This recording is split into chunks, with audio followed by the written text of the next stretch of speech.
Hello friends, welcome back my channel. Last video में हमने REET 2015 CDP का प्राइमरी लेवल का सॉल्यूशन देखा था 30 क्वेश्चन का, जिसका लिंक डिस्क्रिप्शन में अवेलेबल है और अलग वीडियो की प्लेलिस्ट भी बनी हुई है। आज की वीडियो में हम नई सीरीज स्टार्ट कर रहे हैं।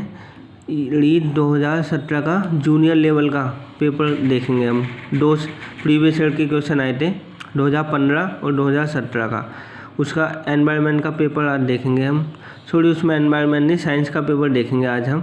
तो आगे बढ़ने से पहले प्लीज़ गाइस वीडियो को लाइक कर देना, चैनल को सब्सक्राइब कर देना। चलिए तो शुरू करते हैं। पहला क्वेश्चन क्या आया था साइंस का, ये था किस कोशिकांग में क्रिस्टी पाई जाती है। तो देखिए इसका आंसर है, जैसे इसका आंसर तो हो गया माइटोकॉन्ड्रिया, यानी एक क्रिस्टीन नाम की संरचना पाई जाती है और इसको powerhouse of the cell भी बोलते हैं, कोशिका का शक्ति गृह। और जैसे ए ऑप्शन है गोल्जी काय, इसको ट्रैफिक पुलिस ऑफ सेल कोशिका का बोलते हैं। और दो ऑप्शन आप देख लीजिए। अगला क्वेश्चन देख लीजिए 122, कीट हाड़ी पादप कौन सा है, यानी ऐसा कौन है जो पाठकों को भ्रमण करता है। इसको कहते हैं utricularia, option B right answer. अब जैसे है सौरमंडल में लाल ग्रह कौन सा है, तो लाल ग्रह बोलते हैं मंगल को क्योंकि मंगल को इसलिए कहते हैं क्योंकि वहाँ आयरन ऑक्साइड पाई जाती है, जिसकी अधिकता के कारण वहाँ उसका आयरन लाल कलर का होता है, इसलिए लाल लाल दिखता है हमें।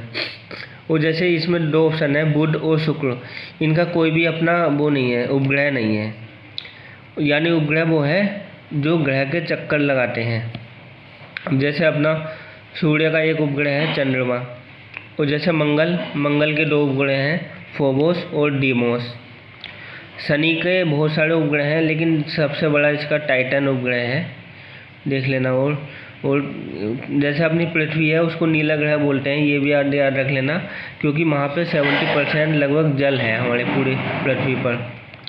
और हरा ग्रह बोलते हैं यूरेनस को, और पीला ग्रह बोलते हैं बृहस्पति को, याद रख लेना। अब अगला है 124, इसमें है DOTS किसका लघु रूप है, मतलब इसकी फुल फॉर्म बतानी है हमें। हिंदी में तो इसको कहते हैं प्रत्यक्ष प्रक्षेपित उपचार लघुपट। इंग्लिश में आप याद रख लेना, इंग्लिश में सही रहेगा, directly observed treatment short course, यानी ये किसके उपचार में, TB के उपचार में काम आता है। और इसके लिए एक टीका लगता है BCG का, जिसकी फुल फॉर्म आती है कई बार बैसिलस कालमेट ग्यूरिन, याद रख लेना। अब अगला है 125, कौन से भोजन समूह में किलो कैलोरी प्रति ग्राम आधार पर ऊर्जा प्रचुरतम है, मतलब जिसमें देखो फैट में सबसे ज़्यादा होती है ऊर्जा, और फैट किस में मिलता है, तेलों में, वसा एवं द्रवफल तिलहन में। 126, ल्यूटीनकारी हार्मोन के संदर्भ में निम्न में से कौन सा कथन सही है। तो देख लीजिए इसका पहला ऑप्शन सही है, यह है लीडिंग कोशिकाओं को टेस्टोस्टेरोन उत्पादन के लिए उद्दीपित करता है। बायोलॉजी का क्वेश्चन है। नेक्स्ट क्वेश्चन 127, लैंगिक एवं अलैंगिक जनन के बीच एकांतरण की कार्यनीति कहलाती है, यानी दो अलग अलग हैं, एक है लैंगिक एक है अलैंगिक। तो इसमें क्या बन गया, विषम युग्मन बन गया, यानी सी ऑप्शन। अब ये देखिए 128, ये ब्लूम ने 3 पक्ष बताए थे, ज्ञानात्मक, भावात्मक, क्रियात्मक। तो ये बोला भावात्मक पक्ष से संबंधित मुख्य उद्देश्य कौन से हैं, ये मैंने आपको बताया हुआ है लास्ट वीडियो में, जो प्लेलिस्ट बनी हुई है आप देख लेना, उसमें किसी में ये CDP के पोर्शन में बताया मैंने शायद। तो इसमें जो ज्ञान, अनुप्रयोग और बोध है, ये तो ज्ञानात्मक पक्ष से संबंधित है, और देख लेना 6 पक्ष दिए थे उसमें, तो अनुमूल्यन हो जाएगा इसका, ऑप्शन सी। 129 है, निम्नलिखित में से कौन सी विशेषता एक उत्तम परीक्षण की नहीं है। अब देख लीजिए ये भी कई बार रिपीट हुआ है, क्वेश्चन रिपीटेड बहुत होते हैं, ये भी मैंने लिखा रखा है उत्तम की परीक्षा की, बहुत 6-7 बताए थे मैंने इसके। तो विश्वसनीयता, वस्तुनिष्ठता, विवेककारिता होती है, यानी इन्होंने कहा कौन सा नहीं है, तो बी हो जाएगा योजना इसका। ये नेक्स्ट क्वेश्चन भी रिपीटेड है, प्रक्षेपित शिक्षण सामग्री का उदाहरण है, यानी जिसको हम पर डे पर ले सकते हैं। और देखिए बुलेटिन बोर्ड एक टाइप का बोर्ड हो गया, दृश्य सामग्री हो गया, चार्ट भी एक दृश्य सामग्री हो गया, मॉडल भी एक दृश्य सामग्री हो गया। यानी इसको हम पर डे पर नहीं ले सकते हैं, लेकिन जो OSP है ओवरहेड प्रोजेक्टर, इसको हम पर डे पर ले सकते हैं, यही प्रक्षेपित कर सकते हैं। अगला है 131, निम्नलिखित में से कौन सी विधि मानसिक निष्कर्षों को महत्व प्रदान करती है। यानी हमारे दिमागी कसरत किस में हो, जब हमारे सामने कोई समस्या उत्पन्न हो, उसको हमें समाधान करना हो, तभी तो हमारा दिमाग दौड़ता है उसको हल करने के लिए। यानी ऑप्शन सी हो जाएगा इसका 132।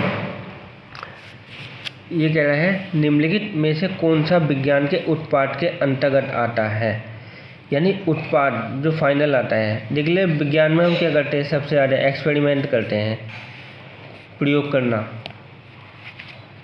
133, निम्नलिखित में से कौन सी नवाचारी शिक्षण विधि में शिक्षण उद्देश्यों के सभी घटकों का समावेश होता है। यानी जिसमें हमारा सभी घटक आ जाए। ब्रेनस्टॉर्मिंग, इसमें हमारी दिमागी कसरत होती है, यानी मस्तिष्क उद्वेलन। सी आंसर इसका राइट है। विज्ञान शिक्षण में विद्यार्थियों की अधिगम कठिनाइयों के निदान के उपरांत किस प्रकार के शिक्षण की व्यवस्था की जानी चाहिए।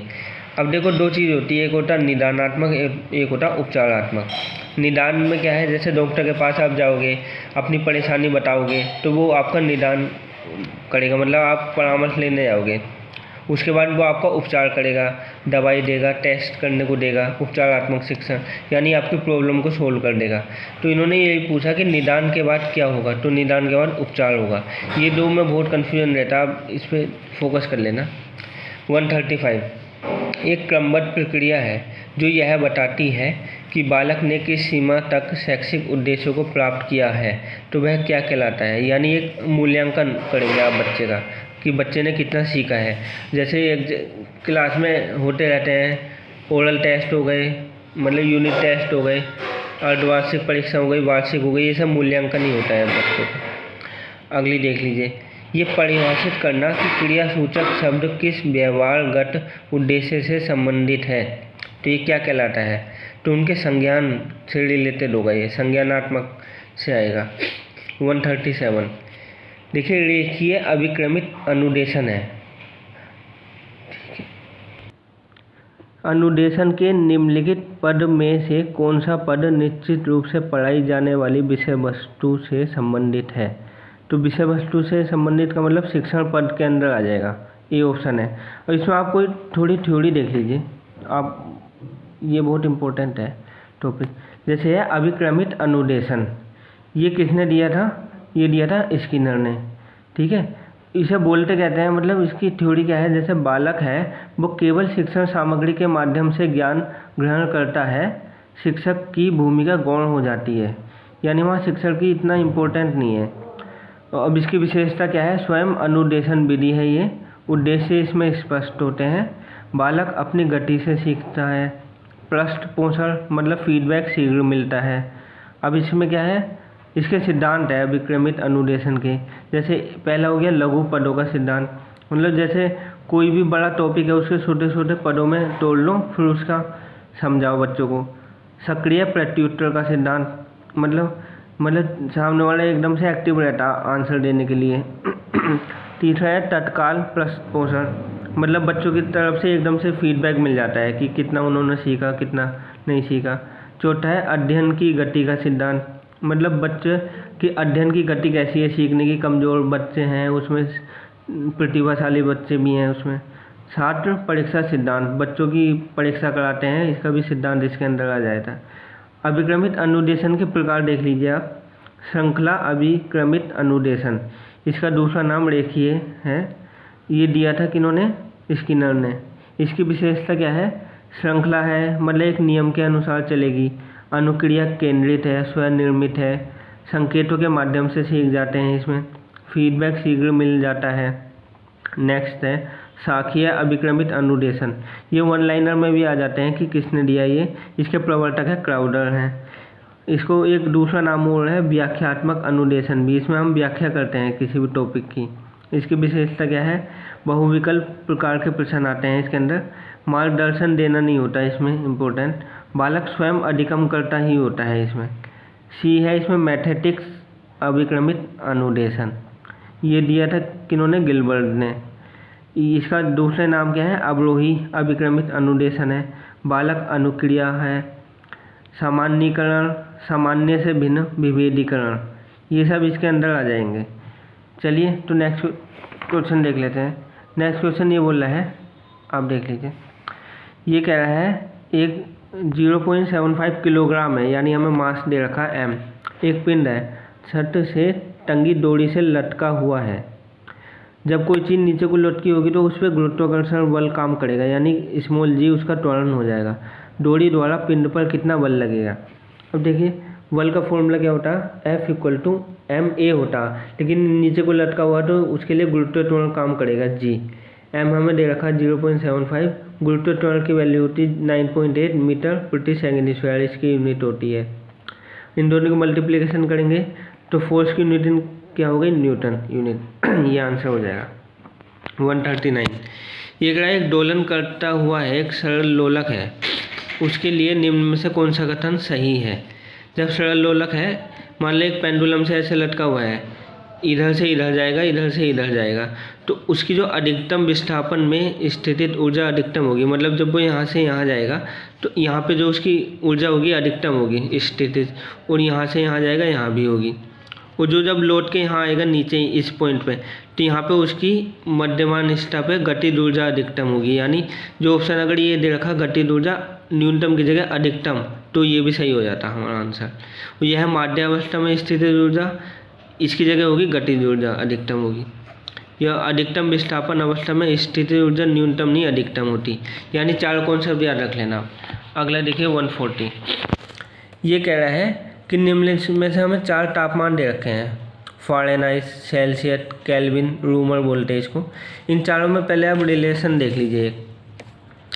जैसे C/5 ये फॉर्मूला होता है डायरेक्ट एक, =F - 32/9 = K - 273/5 R/4। इसमें क्या इन चारों में किसी ना किसी में रिलेटेड पूछ लेता है। जैसे हमारा तापमान 37 डिग्री सेल्सियस होता है, उसको हमें फ़ारेनहाइट पे निकालना है, तो यहाँ पे रख दीजिए 36.7 और इसकी वैल्यू आप क्रॉस मल्टीप्लिकेशन करेंगे तो 98.4 फ़ारेनहाइट आ जाएगा। अब जैसे अब इन दोनों को हम इक्वल टू करेंगे तो 5 से 5 कट जाएगा, C = K - 273 हो जाएगा। यानी कोई वैल्यू केल्विन में दे रखी है हमें 273, तो सेंटीग्रेड पे उसका मान 0 हो जाएगा। ये अलग अलग वैल्यू निकाल सकते हैं। एक क्वेश्चन ये वोट आता है कि ऐसा कौन सा तापमान है जिसपे सेल्सियस और फ़ारेनहाइट दोनों का तापमान बराबर होगा। ये आप याद रख लेना, -40 डिग्री पे होता है। यानी अगर -40 यहाँ रखूँगा तो ये कट के कितना हो गया, -8, इधर कट के कितना जाएगा, 72, इधर जाके जुड़ जाएगा तो F = -40 ही आएगा। अब इन्होंने इसमें से क्या रखा है ऑप्शन में कि कौन सा तापमान संभव नहीं है। अब ये याद रख लेना, K का मान कभी भी निगेटिव नहीं हो सकता है। आप चाहे करके देख लेना, कितनी वैल्यू भी रख के देख लेना, बाकी 3 तो पॉसिबल है। K never less than 0। अगला क्वेश्चन 141, ये कह रहा है 1 जूल किसके तुल्य होता है। जूल ऊर्जा की यूनिट है। जैसे हम कुछ खाना वाना खाते हैं तो हमें कैलोरी मिलती है, यानी 1 कैलोरी बराबर होता है 4.2 जूल के होता है। लेकिन इन्होंने पूछा 1 जूल के, यहाँ से 1 जूल निकालेंगे तो ये जाएगा अपॉन में, यानी 1/4.2 कैलोरी, ऑप्शन डी। अब ये कह रहा है एक समतल दर्पण है जो हमारे घर पे हम शीशा उषा देखते हैं। 2 मीटर ऊंचाई की वस्तु है, मान लीजिए 2 मीटर की है कोई वस्तु, उसका हमें पूर्ण प्रतिबिंब देखना पूरा दर्पण में, तो न्यूनतम दर्पण की क्या ऊंचाई होनी चाहिए। इसका एक डायरेक्ट फॉर्मूला है, उसकी आधी ऊंचाई का होना चाहिए दर्पण। 2 का आधा कितना हो गया, 1। ये फैक्ट है। अगर आपको अपनी ऊंचाई की भी देखनी है तो आपकी आधी ऊंचाई का शीशा होना चाहिए, तभी आपका पूरा प्रतिबिंब आएगा। अब ये कह रहा है ध्वनि है जो हम बोलते हैं, ये ध्वनि आप ये याद रख लेना, ध्वनि की जो आवाज़ होती है मतलब किस में सबसे ज़्यादा होती है, गति, ठोस में सबसे ज़्यादा होती है, उसके बाद द्रव में होती है, और सबसे कम गैस में होती है। और जो हवा होती है वो निर्वात में चलन कर सकती है। और निर्वात में वायु का वेग कितना होता है, 3 × 10⁸ मीटर प्रति सेकंड। अब क्वेश्चन देख लीजिए, ये कह रहा है ध्वनि का संचरण होता है अनुदैर्ध्य प्रगामी तरंग के रूप में, यानी ध्वनि जो है कण की गति की दिशा में आगे की ओर कंपन करती है। क्षैतिज दिशा में। 144 ये कह रहा है निम्नलिखित में से कौन सी हरित गैस है। ये क्वेश्चन देख लीजिए मेरे सामने 4-5 बार तो आ ही गया जब से मैं पढ़ा रहा हूँ। इस आप एक बार ये याद रख लेना, इसके बाद मैं आपको एक इसकी ट्रिक भी बताऊँगा कि याद करने की ये कैसे याद कर सकते हैं हम इसको। ग्रीन हाउस गैस को देख लीजिए, जैसे ग्रीन हाउस गैस है ये आप याद रख लेना कौन कौन सी हैं। जैसे ओजोन हो गई गैस, मीथेन हो गई, नाइट्रस ऑक्साइड हो गई, क्लोरोफ्लोरोकार्बन हो गई, कार्बन डाइऑक्साइड हो गई, जल वाष्प हो गई। ये आपको याद हो गई। तो अब मैं इसकी एक ट्रिक बता रहा हूँ, इससे आप कभी नहीं भूल सकते हो। देख लीजिए वो ट्रिक क्या है। जैसे इसकी ट्रिक है ओ मीना कल काजल लगाना। लगाना इसमें साइलेंट है। ओ से क्या बन गया, ओ से ओजोन, मी से मीथेन, ना से नाइट्रस ऑक्साइड, कल से क्लोरोफ्लोरोकार्बन, फिर का से हो गया कार्बन डाइऑक्साइड, जल से क्या हो गया, जल वाष्प हो गया। ये इससे आप कभी नहीं भूलोगे ये क्वेश्चन। देखिए तो इसका क्या हो गया, नाइट्रस ऑक्साइड हो गया। अब कह रहा अमोनियम नाइट्राइड का रासायनिक सूत्र है। अब देखिए नाइट्राइड आ रहा है तो यानी अमोनियम क्या हो गया, NH4, और N पे कितने चार्ज होते हैं, -3, तो 3 आ जाएगा यहाँ। इस पर +1 होगा तो वो यहाँ आ जाएगा, NH4 का ट्राइज N। अब ये हो जाएगा जैसे है अमोनियम नाइट्रेट बोलते हैं इसको, NH4NO3, क्योंकि एक पे प्लस है एक पे माइनस है तो कैंसिल आउट हो जाएंगे। अगला 146 है कृत्रिम रेशा जो डेक्लोन है बनाने में प्रयुक्त एक लक है। तो इसका फैक्ट है आपको याद रख लेना, एथिलीन ग्लाइकोल और टेरेफ्थैलिक अम्ल, इन दोनों को जब हम मिलाएंगे तो ये बन जाएगा। अब जैसे 147 है अमाशय की अम्लता है, हमारे पेट में जो अमाशय है उसको उपचार करने के लिए कौन सा प्रति अम्ल, क्योंकि देखो ये अम्ल है, इसको दूर करने के लिए किसी क्षार की आवश्यकता होगी। क्योंकि आपने रिएक्शन पढ़ेगी अम्ल और क्षार अगर दोनों मिलते हैं तो एक तो लवण बनाएंगे और जल बनाएंगे, उदासीनीकरण की अभिक्रिया बोलते हैं इसको। तो इसमें देख लीजिए, वैसे तो ये 3 तो क्षार हैं लेकिन इसमें सबसे ज़्यादा इम्पोर्टेंट है मिल्क और मैग्नीशिया। इसको MgOH का होल ट्वाइस, दूसरा नाम इसका मैग्नीशियम हाइड्रोक्साइड है। अब जैसे ये कॉस्टिक सोडा है, इसका फॉर्मूला याद रख लेना NaOH, दूसरा नाम क्या है इसका, सोडियम हाइड्रोक्साइड। अब ये कॉस्टिक पोटास है, इसे बोलते KOH, दूसरा नाम क्या है, पोटेशियम हाइड्रोक्साइड है। अब एक और है लूनर कॉस्टिक, इसको क्या बोलते हैं, AgNO3 यानी सिल्वर नाइट्रेट। अगला 148 कोयला कौन सा है जिसमें कार्बन की सर्वाधिक प्रतिशतता है। अब देखिए 4 प्रकार के कोयले होते हैं, एंड्रेटाइट, लिग्नाइट, पीट, बिटुमिनस। सबसे ज़्यादा कार्बन किस में पाया जाता है, एंड्रेटाइट में, 28 से 30%। अगला क्वेश्चन अब ये कह रहा है निम्नलिखित, ये कंप्यूटर का सवाल है, निम्नलिखित में से कौन सा आउटपुट उपकरण है। कंप्यूटर के बारे में जैसे आपको पता है कि ऐसे उपकरण जिस पर हम आउटपुट देख सकते हैं जिसके माध्यम से। तो देखिए जैसे स्पीकर भी हो गया, प्रिंटर हो गया। अब विजुअल डिस्प्ले यूनिट यानी जो सामने जिसमें हमारी स्क्रीन आती है, जब हम कीबोर्ड से कुछ चीज़ टाइप करते हैं तो सामने हमें आउटपुट में दिखता है। और जो बाकी के 3 ऑप्शन हैं जैसे MICR, ये फुल फॉर्म भी याद रख लेना, कई बार आती हैं। मैग्नेटिक इंक करेक्टर रिकॉग्नाइजेशन, ये तीनों इनपुट हैं। OCR optical character recognition, OMR optical mark reader, ये तीनों आप याद रख लेना। लास्ट क्वेश्चन इस वीडियो का, ये कह रहा है पेनिसिलिन की खोज किसने की थी। पेनिसिलिन की खोज की थी अलेक्जेंडर फ्लेमिंग ने, डी ऑप्शन। तो इन्होंने कब की थी, 1928 में। लेकिन जो बाकी ऑप्शन है ये भी किसी न किसी से रिलेटेड है। जैसे एडवर्ड जेनर ने किस चीज़ की खोज की थी, चेचक के टीके की थी। रॉबर्ट हुक ने किसकी की थी, कोशिका की खोज की थी। रॉबर्ट कोच शायद ये TB से रिलेटेड है, ट्यूबरकुलोसिस से। चलिए आज की वीडियो में इतना ही गाइस।